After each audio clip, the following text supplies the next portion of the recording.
Vos zones erronées, identifiez et éliminez vos comportements négatifs de Wayne Dyer. Chapitre 1. Se prendre soi-même en charge. Vous pouvez avoir peur de la mort ou vous servir d'elle pour apprendre à vivre efficacement. Si l'on pense bonheur et quotient intellectuel, force est de constater que le véritable critère de l'intelligence, c'est de vivre une existence efficace et heureuse, chaque jour et à chaque instant de la journée. Les gens intelligents ne sombrent pas dans la déprime parce qu'ils sont responsables d'eux-mêmes. Ils savent préférer le bonheur à la dépression parce qu'ils savent comment affronter les problèmes de la vie. Ils admettent que les problèmes font partie de la condition humaine. Il faut impérativement que vous croyiez en votre capacité de réagir émotionnellement à tout instant de votre vie, comme vous l'aurez choisi. Les sentiments ne sont pas simplement des émotions qui s'emparent de vous sans crier gare, mais des réactions que vous choisissez d'extérioriser. Vous ne pouvez pas éprouver un sentiment, une émotion, s'il n'y a pas eu d'abord une pensée. Or, vous contrôlez vos pensées. Vous êtes libre d'adopter un comportement enrichissant. Vous pouvez choisir de considérer chacune de vos expériences comme quelque chose d'agréable, comme un défi. Vivre l'instant présent est la base même de l'efficacité. Appropriez-vous l'instant présent comme s'il ne devait pas y en avoir d'autres. Savourez chaque seconde de votre vie. Prenez la décision de vous épanouir. Il suffit que vous ayez la conviction que vous pouvez toujours développer, améliorer, parfaire votre personnalité. Vouloir son propre épanouissement, c'est vouloir utiliser l'énergie vitale pour être plus heureux. Le corollaire qui accompagne le choix de l'épanouissement comme motivation est donc la maîtrise de l'instant présent. Cela signifie que c'est vous qui décidez de votre destin. Vous choisissez le monde qui vous convient. Mais pour l'esprit comme pour le corps, un entraînement quotidien est nécessaire. C'est pourquoi vous devez inlassablement vous répéter que votre esprit vous appartient réellement et que vous êtes capable de contrôler vos sentiments. Si vous êtes décidé à vous prendre en charge, vous pourrez décider de vos choix et jouir de l'instant présent. Chapitre 2. Premier amour. L'amour est la capacité et la volonté de laisser ceux pour qui l'on a de l'affection être ce qu'ils choisissent d'être, sans exiger que leur comportement vous donne satisfaction. C'est en s'aimant soi-même que cela devient possible. En ayant donc le sentiment que vous avez de l'importance, que vous possédez une valeur propre, que vous êtes beau. Lorsque vous saurez à quel point vous êtes inestimable, vous n'aurez pas besoin que les autres viennent confirmer votre valeur. Ainsi, vous serez capable d'aider les autres pour le plaisir authentique que vous ressentez à aider ou à aimer vos semblables. Et si vous faites une erreur et prenez la décision de ne pas la renouveler, ne l'associez pas à votre valeur propre. Ne confondez jamais votre valeur propre avec votre comportement, ni avec le comportement que les autres ont vis-à-vis de vous. Les images que vous avez de vous-même sont nombreuses et elles varient tout le temps. Vous avez une idée de vous-même sur le plan physique, intellectuel, social et affectif. Vous avez une opinion sur vos aptitudes dans le domaine de la musique, du sport, de l'art, etc. Vos autoportraits sont aussi nombreux que vos activités et à travers tous ces comportements, c'est toujours vous qui agissez, vous, la personne que vous acceptez ou que vous refusez. Votre valeur propre, cette ombre amicale toujours présente, le mentor qui vous met sur la voie du bonheur individuel et de la maîtrise de soi, ne doit pas être lié au jugement que vous portez sur vous-même. Vous existez, vous êtes un être humain, c'est tout ce dont vous avez besoin. Votre valeur, c'est vous qui la déterminez et vous n'avez d'explication à fournir à personne. Ainsi définie, elle n'a rien à voir ni avec votre comportement, ni avec vos sentiments. Peut-être, dans telle ou telle circonstance, avez-vous une conduite que vous vous reprochez, mais c'est sans aucun rapport avec votre valeur propre. Vous pouvez choisir d'être définitivement digne de vous-même, et à partir de ce moment, à vous de vous appliquer à améliorer les images que vous avez de vous. Tout commence par le moi physique. Vous êtes votre corps et le détester, ce n'est pas s'accepter soi-même, en tant qu'être humain. Ne laissez pas les autres décréter ce qu'il y a d'attirant en vous. Décidez d'aimer votre moi physique, proclamez qu'il est à vos yeux valable et séduisant, sans tenir compte des comparaisons et des opinions d'autrui. S'accepter soi-même, c'est aimer son être physique en bloc, en éliminant l'imposture des images culturelles. Cessez d'abord de cacher ce qui est, en vous est beau et naturel. Ensuite, vous pourrez utiliser des cosmétiques quels qu'ils soient, non plus parce que vous avez honte de ce que vous voulez dissimuler, mais pour vous affirmer et vous épanouir davantage. Choisir une image de vous-même ne dépend que de vous. Vous pouvez choisir de vous considérer comme intelligent en vous appliquant vos propres critères. En fait, plus vous vous rendez heureux, plus vous êtes intelligent. Cela va peut-être vous surprendre, mais vous pouvez choisir d'être aussi brillant que vous le désirez. En réalité, la compétence n'est en rien une qualité innée, c'est une fonction du temps. Si vous consacrez suffisamment de temps et d'efforts, vous pouvez maîtriser presque toutes les disciplines académiques. Mais vous ne faites pas un tel choix pour d'excellentes raisons. Pourquoi prodiguerez-vous votre énergie à résoudre des problèmes obscurs ou à apprendre des choses qui ne vous intéressent pas? Être heureux, vivre efficacement et aimer sont des objectifs autrement plus importants.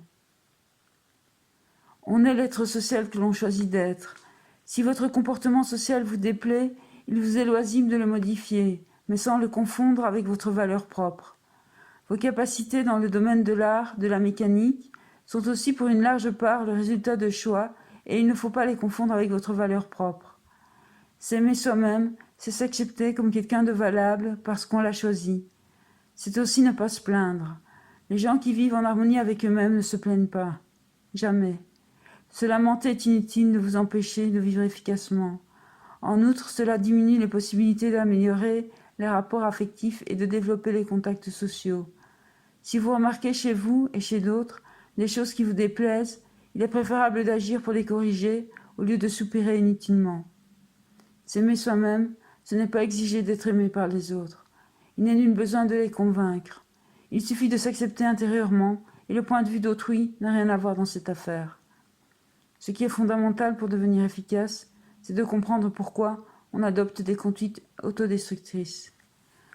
Tout comportement a ses causes et la route conduisant à la radiation d'un comportement autodestructeur, quel qu'il soit, est semée d'obstacles dus à l'incompréhension des motivations profondes qui animent l'individu.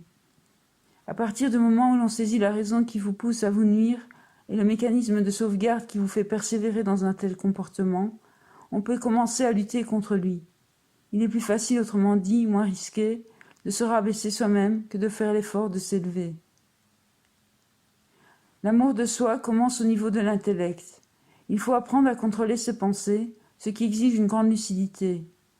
En choisissant de vous aimer, vous constaterez que ceux qui partagent vos opinions commenceront à prendre confiance en eux. Et vous constaterez aussi que vous n'avez aucune hostilité à leur égard.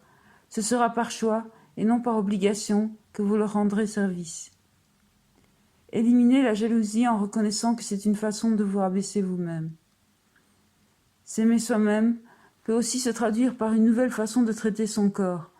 Par exemple, choisir des aliments sains et diététiques, éliminer son excès de poids, faire régulièrement de la marche à pied ou de la bicyclette, respirer l'air pur parce que c'est agréable, et plus généralement, se maintenir en forme et soigner son physique.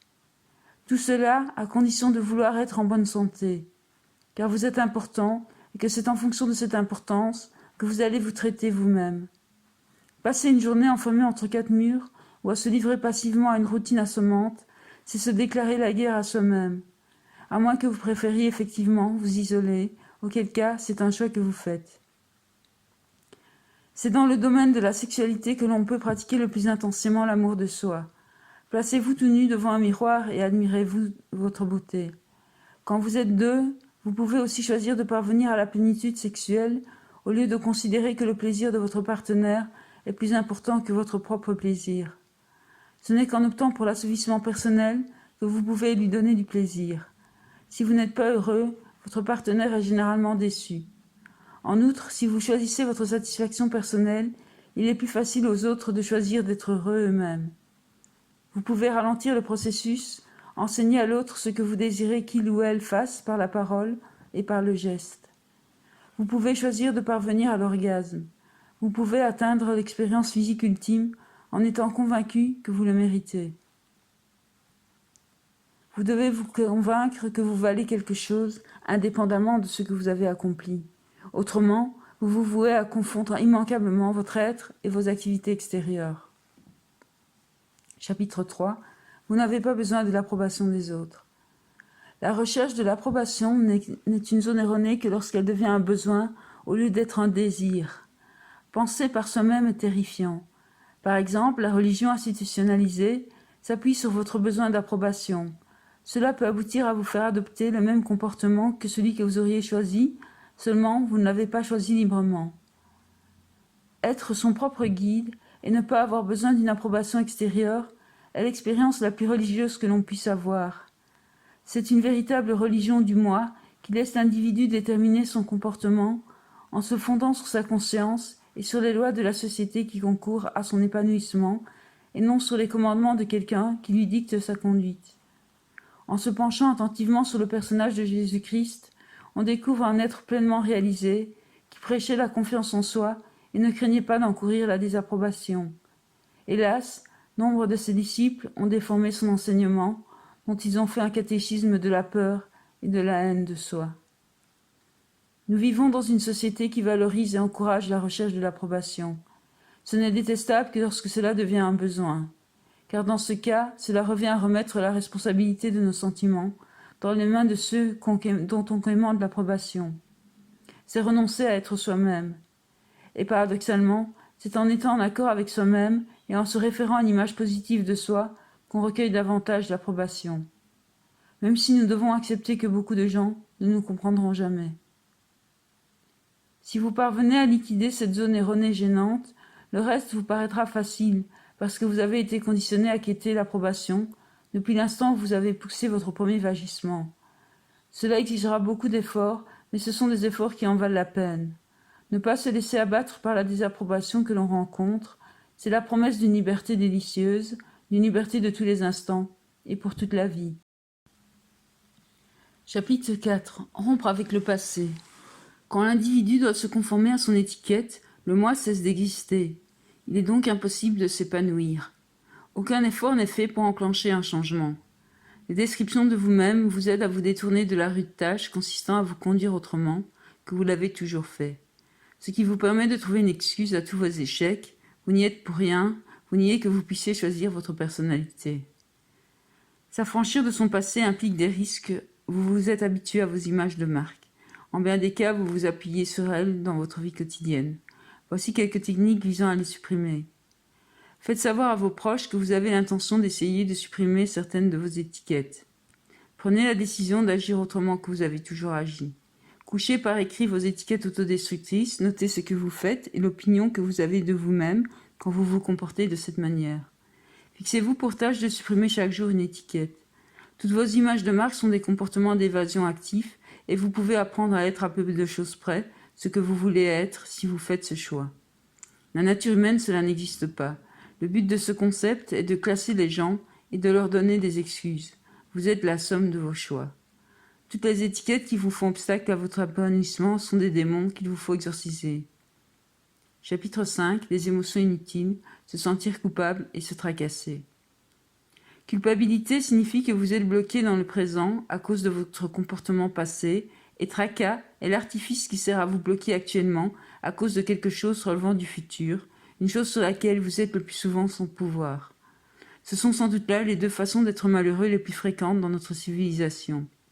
Maintenant, si vous tirez simplement des leçons du passé, dans le but de ne pas retomber dans tel ou tel comportement déterminé, il n'y a pas de culpabilisation. Quant à se tracasser, ça ne sert à rien. Ce qui ne veut pas dire ne pas faire des projets pour l'avenir. Faire des projets, c'est préparer un avenir plus efficace. Ce n'est pas s'inquiéter du lendemain. S'inquiéter du lendemain, c'est se torturer pour rien. Ça n'améliore pas les choses. En fait, cela tend à affaiblir votre efficacité dans le présent. Se tourmenter est un bon truc pour demeurer passif et il est évidemment plus facile, mais moins payant, de se tourmenter que d'agir et de se lancer à l'eau. Chapitre 6. Explorer l'inconnu.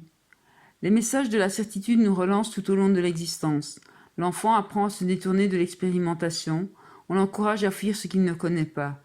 Il ne faut pas que tu te perdes. Veille à connaître les réponses. Reste avec tes semblables. Si vous croyez profondément en vous, tout vous est possible.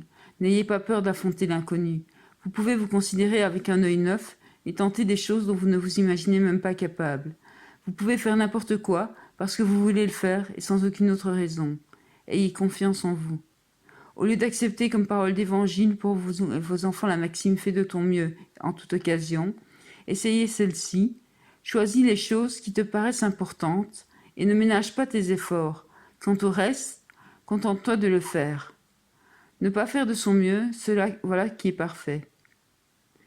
Ne fondez pas votre comportement sur ce que vous croyez, mais sur ce qui est et que vous expérimentez dans le présent. Rappelez-vous que rien de ce qui est humain ne vous est étranger. Vous pouvez être ce que vous choisissez d'être. Chapitre 7. Briser la barrière des conventions. Il n'existe aucune règle, aucune loi qui soit universellement valable ou dont l'application apporte des avantages optimaux dans toutes les occasions. Cela dit, les lois sont indispensables et l'ordre est un élément important d'une société civilisée.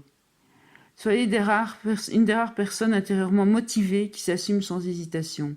Jamais vous ne vous accomplirez si vous persistez à vous plier aux forces extérieures, à penser qu'elles vous contrôlent. Être efficace, cela ne veut pas dire éliminer tous les problèmes de l'existence, mais substituer le contrôle interne au contrôle externe. On devient alors soi-même responsable de toutes ces expériences émotionnelles. À vous d'examiner ces réglementations d'un œil plus critique et d'entreprendre de contrôler vos pensées, vos sentiments et votre comportement. Les gens sont différents et ils voient les choses selon des optiques différentes. S'il faut absolument que quelqu'un ait raison, le seul résultat prévisible est la rupture de la communication. Pour sortir de ce piège, la solution est de cesser de penser en termes de bien et de mal. Ne commettez jamais l'erreur de qualifier vos décisions de bonnes ou mauvaises. Il n'y a pas de hiérarchie dans l'importance des choses, mais des différences.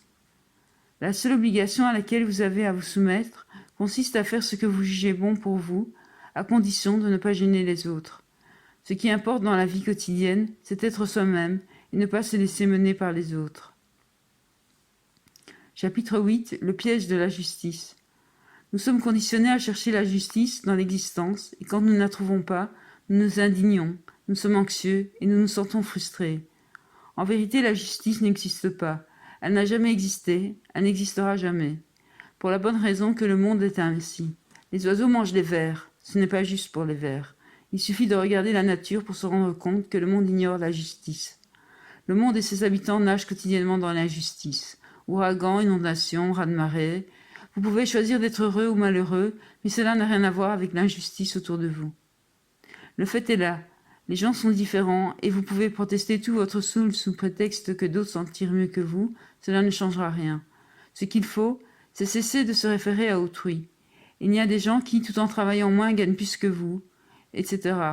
Mais il suffit de s'intéresser à soi au lieu de se comparer aux autres pour ne plus se tracasser à propos des inégalités que l'on observe autour de soi.